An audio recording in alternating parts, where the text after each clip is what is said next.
Vós sois meu pastor, ó Senhor, nada me faltará se me conduzis. Em verdes pastagens feliz eu descansei, em vossas águas puras eu me desalterei. Vós sois meu pastor, ó Senhor, nada me faltará se me conduzir. Pelo sinal da Santa Cruz, livre-nos Deus, nosso Senhor, dos nossos inimigos. Em nome do Pai, do Filho e do Espírito Santo. Amém. Que a graça de nosso Senhor Jesus Cristo, o amor do Pai e a comunhão do Espírito Santo esteja com você, meu irmão, com você, minha irmã. Porque bendito é o Deus que nos reúne sempre no amor do seu Filho, nosso Senhor Jesus Cristo.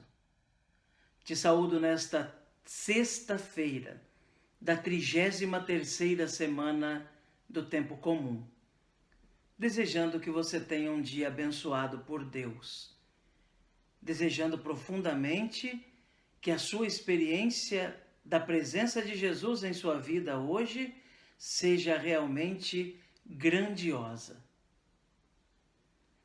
Para iniciar esse momento de oração, onde queremos ouvir a palavra de Deus e a palavra da igreja, convido você a colocar-se comigo na presença do Paráclito, do Espírito Santo de Deus, da terceira pessoa da Santíssima Trindade, daquele que é adorado com o Pai e o Filho, porque é Deus com o Pai e o Filho. Peçamos a ação e a unção do Espírito Santo sobre nós.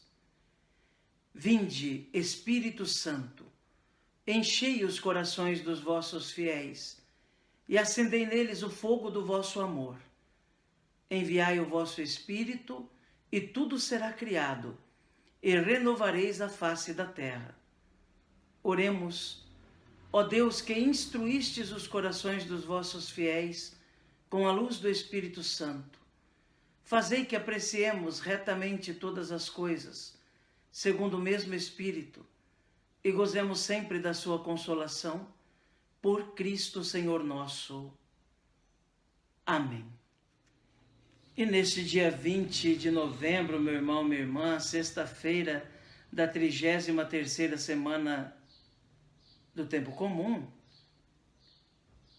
na liturgia da igreja nós encontramos o Evangelho segundo São Lucas. O Evangelho de hoje está lá em Lucas, capítulo 19, versículos de 45 a 48. Lucas 19, de 45 a 48. Ouçamos então atentamente essa palavra de Deus, que vem hoje iluminar nosso caminho, fortalecer nossa alma, alimentar nossa vida. Proclamação do Evangelho de Jesus Cristo, segundo Lucas. Glória a vós, Senhor. Naquele tempo, Jesus entrou no templo e começou a expulsar os vendedores e disse: está escrito, minha casa será casa de oração. No entanto, vós fizestes dela um antro de ladrões. Jesus ensinava todos os dias no templo. Os sumos sacerdotes, os mestres da lei e os notáveis do povo procuravam um modo de matá-lo, mas não sabiam o que fazer, porque o povo todo ficava fascinado quando ouvia Jesus falar. Palavra da salvação, glória a vós, Senhor. Que pela palavra do Santo Evangelho sejam perdoados os nossos pecados. Amém. Meu irmão, minha irmã, este Evangelho que nós acabamos de ouvir apresenta para nós duas reações diferentes, pelo menos. A reação das autoridades do povo, daqueles homens que tinham o poder político e religioso diante do povo, e a reação do povo em geral.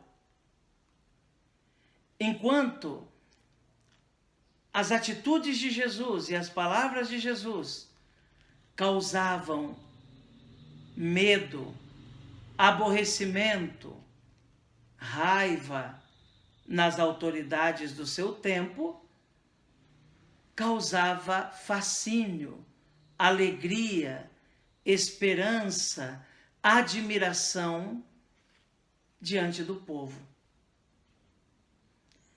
As palavras de Jesus são palavras duras, exigentes, mas cheias de sabedoria. Palavras de ânimo, mas cheias de exigência.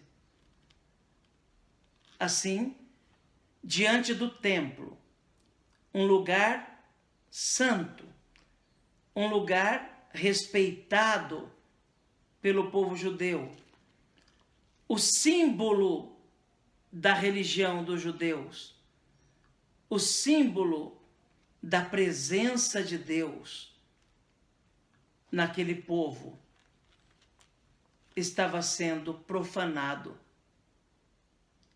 O átrio do templo, a parte externa do templo, que não era para ser menos sagrado do que o lugar do culto ou o lugar do sacrifício, era usado como uma praça de comércio. Ali circulavam as moedas estrangeiras, tinha o câmbio de moedas, ali eram vendidos animais que iriam para o sacrifício, ali era uma grande feira num lugar sagrado. Jesus se incomoda com aquilo. Onde era para ser lugar de oração e de respeito, virou um antro de ladrões, como o próprio Jesus diz. Religião começa a ser usada para benefício próprio. O culto começa a ser utilizado para ganhar dinheiro, para enriquecer alguns. E Jesus não admite isso. Isso era cômodo para as autoridades do seu tempo, que também se beneficiavam dos lucros obtidos naquele tipo de comércio. Os sacerdotes do templo, que também tinham as suas barraquinhas naquela feira, e que eram beneficiados com as ofertas que chegavam ao templo depois, fruto da compra ali no átrio do templo. As moedas que eram trocadas e depois iam para os cofres do templo,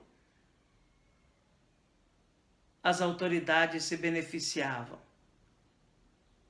Sim, mas um judeu zeloso, um judeu cuja fé ardia e conhecedor das Escrituras, não poderia ficar satisfeito com o que se via naquele templo.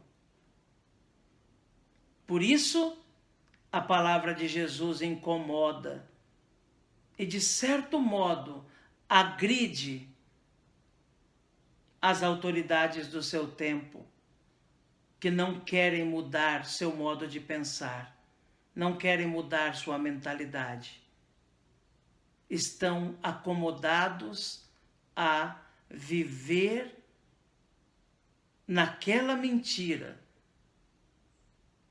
se dando bem às custas dos outros. Por outro lado, as pessoas mais simples viam nos atos de Jesus e nas suas palavras atitudes de um profeta.